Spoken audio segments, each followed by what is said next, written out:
Hello guys, good morning. Hindi tayo may tapat ng Don Gregorio Yumol Senior Elementary School, Kalantipayan. Tayo maglalakad. Dito ko iniwan yung motor. Sponge! Sama kaya aking dalawang alalay. Sonic, tara! Sponge! So this time dalawa yung kasama kong doggy.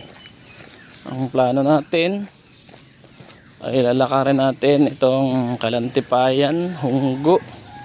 Kaya tayo ng San Rafael hanggang sa may San Pedro, yung mataas na lugar doon, nakita ang Lopez. And then pagbalik doon tayo dadaan sa kabila, palabas ang diversion doon sa may Castillo Farm ba yan?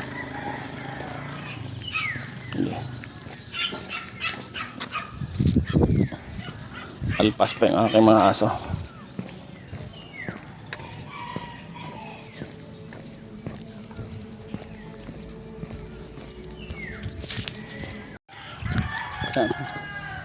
Tayo papunta tayo ng Hunggo.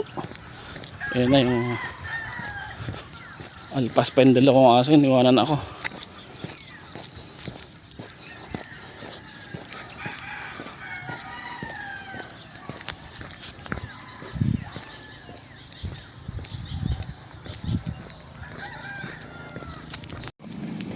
Ayan guys, ito tayo sa Hunggo. Tinalian ko na itong dalawang kulit.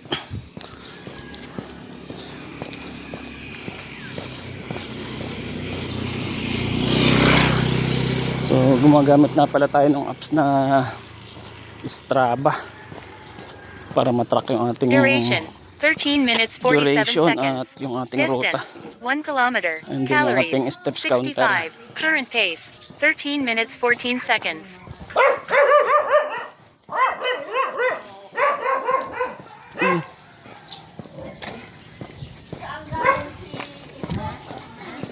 Yeah. Morning po. Dali, dali, dali. Ito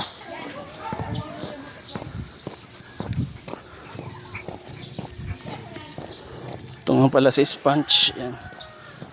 Yan ang inahin nito ni Sonic. Sinama ko na kahit may baby pa. Naipit pa yung kanyang anak kanina. Yan. Kalahating oras na tayo naglalakad. Tayo nag-aahon dito sa may Hunggo going ko sa San Rafael. Pansin ko medyo bagal to si Sponge. Taka mukhang pagod na agad. First time sumama. Bubula ng bibig. May alpasan ko na nga ulit dalawa to.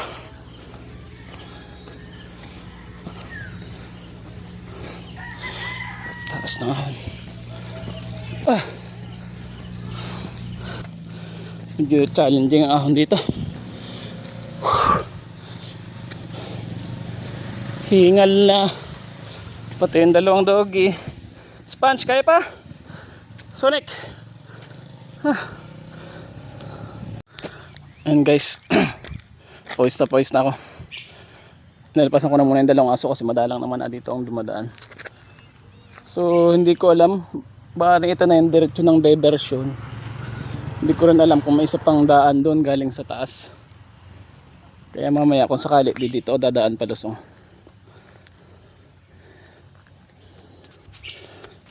Grabe, hindi ako makapag voice over kanina, sobrang tarik. So may nakamba pa tayong auhunin, mahaba-haba pa.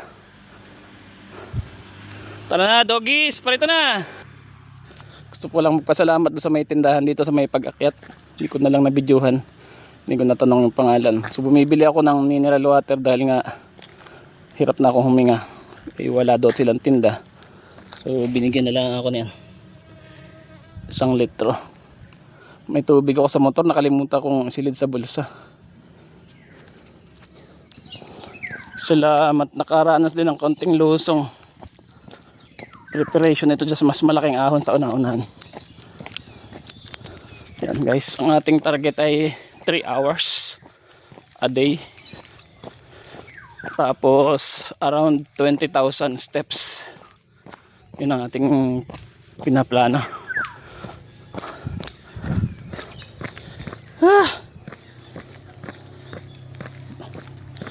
Nag-i-enjoy na yung mag-ina. Guys, na ito tayo sa may parte ng San Rafael. Nawala na yung isang aso ko. Hindi sumusunod. Balikan ko pa. Abala, ito si Sponge. Ayan guys, nagdadalawang isip ako kay babalik. Kasi si Sponge ay kung may bumili ng tubig, hindi sumunod. So puntang San Rafael, pababa na kami. Binalikan ko ay wala na siya. May nakapagsabi sa akin ay bumalik daw, lumusong. Kulang ko nang gagawin ko ngayon. Tutuloy ko pa ba yung goal ko o hanapin ko na si Sponge. Ayun, tumakbo na nga si Sonic, parang may naramdaman siya. Pero nahanap niya yung ina. Taas oh. Sayang hindi ko na ipakita sa inyo yung lugar doon sa San Pedro. Nakakita ang bayan ng Lopez. Si Sponge, hanap ang iyong mami. Ito na nga kami nag-emergency. Balik. Gahanap ka Sponge. Yan na yan.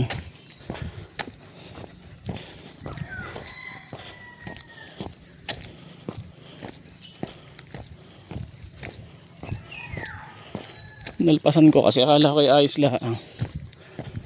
Pahiwa-hiwalay naman sa akin. Makikita si Sonic talagang lagi nakasunod. Nawala ang ina. Ayan, finally. Nakita namin si Sponge dito. Ayan. Sabi nito ni nanay, kanina pa daw pabalik-balik dito at parang naliligaw. Ayan. Tinga, ba't mo kami iniwanan? Walastik ka. Ay, salamat. Nakita ko rin tong si Sponge.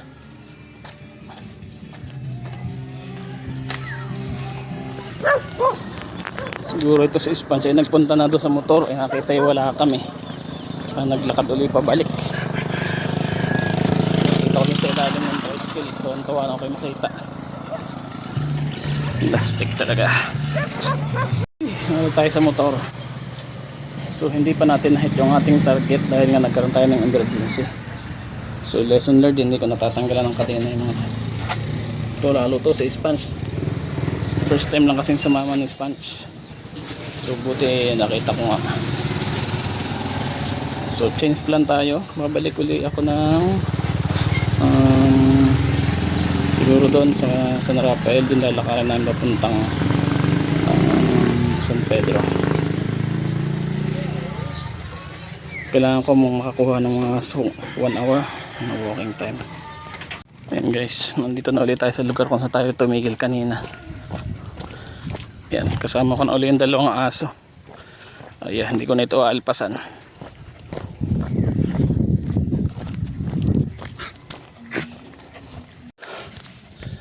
Paket na tayo dito. Mahabang ahon ulit. Punta ng San Pedro. Hindi nakaramdaman ko ang gutom. Wala ko almusal. Nagipit ang mga aso at nagdogpod. Haba.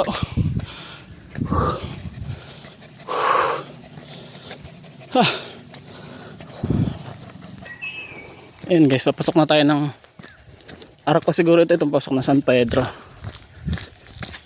So napaka-fortunate na ng mga taga rito ngayon kasi may gato, kalsada na. Alala ko nung bago-bago ako nagtuturo, nakapagpa-exam ako dito. Ilayang Ilog B, National High School. O Ilayang Ilog A ba yan? Grabe. Tapos ang daan pa dito ay daan ng kabayo. Yan, taas ang elevation dito. So puntahan lang natin yung view. Yung tapat na makikita natin yung bayan ng Lopez. Tapos ay babalik na rin kami. Pagod na rin yung dalawang alaga. Kanina pa sana tayo kung hindi nagkaroon ng trouble. Hindi nagkaroon ng pagkakaintindihan. Umuwi ito, nakabalik si Sponge ng Kalantipayan. Kaya kami bumalik din. Tapos yung ating distance medyo may kaunting daya yun, gawa ng nila namin yung motor hanggang San Rafael.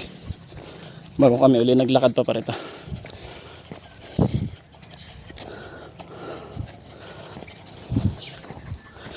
Ito tayo, may mabubungaran tayong tindahan, Borja Store.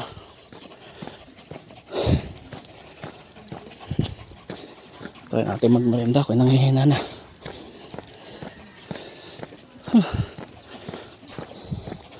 Hirap nang walang almusal.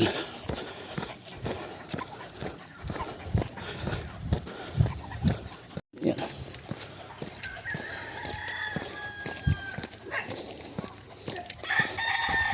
So dito sa pagliko na to, nakita natin ang view ng bayan ng Lopez. Ang taas ng pestong to. Yan, Philippine Flour Mill. At yun, kita ang buong poblasyon. So sa point na ito, ipabalik na ulit tayo sa San Rafael. Nandun yung ating motor. Yun guys, patuloy na pagsisikap ng ating municipal government, provincial government, DPWH. Okay, nandaan papuntang Santa Elena daw. Dito. Yan. Okay.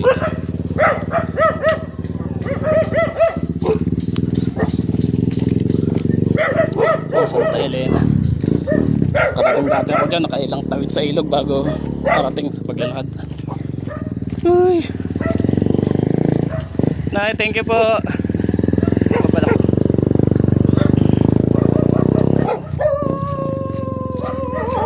Thank you po. Diretso na po kami.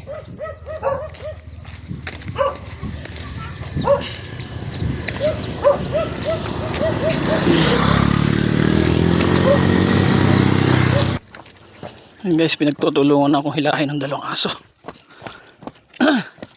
Kung mayroon sana akong skateboard kaya bisikleta.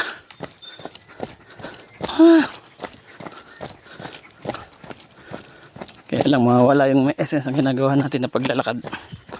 Target pala natin ang 20,000 step.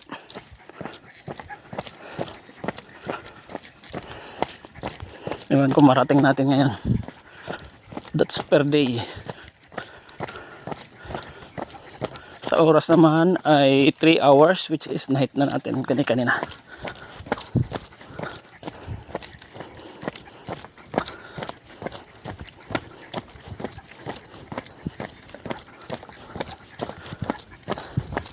Kailangan sa daan na ito ikaw ay bubusina.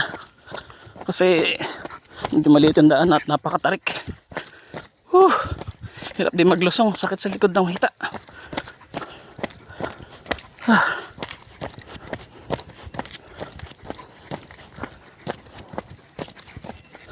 Yan. Good morning ulit guys. After 3 hours 21 minutes sa barangay San Rafael. So yung motor natin ay nandiyan sa may naunahan, iniahon ko na gawa ng bumalik tayo kanina ng Kalintipayan. So dito nang tatapusin yung aming lakad. Okay. Yan. Tagal lang. Si Sonic. Sonic, okay lang. Karoon ako ng problema dahil mahirap pala pagdalawa at saka lesson learned ay mahirap talagang bitawan. Kailangan talaga magkakatali kami. Ayan, nasa kamay ko. Ayan, nakatali siya. Magkakadugtong lahat para hindi maulit yung aming sitwasyon kanina. Yan lang sa may tindahan dyan. Hindi sumunod si Sponge. Siguro inaway ng aso. Sabay dumiretso ay isa pa palusong. Dumiretso ng Kalantipayan. Ayan, layo rin nun. Nahanap namin siya mga 3 kilometro na ang layo.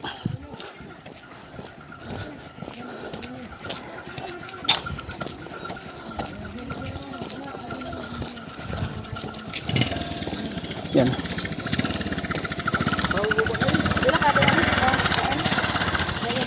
Lakad para sa kalusugan, katsagain. Try ko bukas kung kaya kong ikutin yung Tanag, Ilaya, ibaba papuntang Tagakag, ikot ng Veronica, Del Rosario, Kawayan, La Laguna, Hanggang sa makabalik ulit sa nagtatry ko bukas. Yan na. Thank you. Lakad para sa kalusugan. Thank you.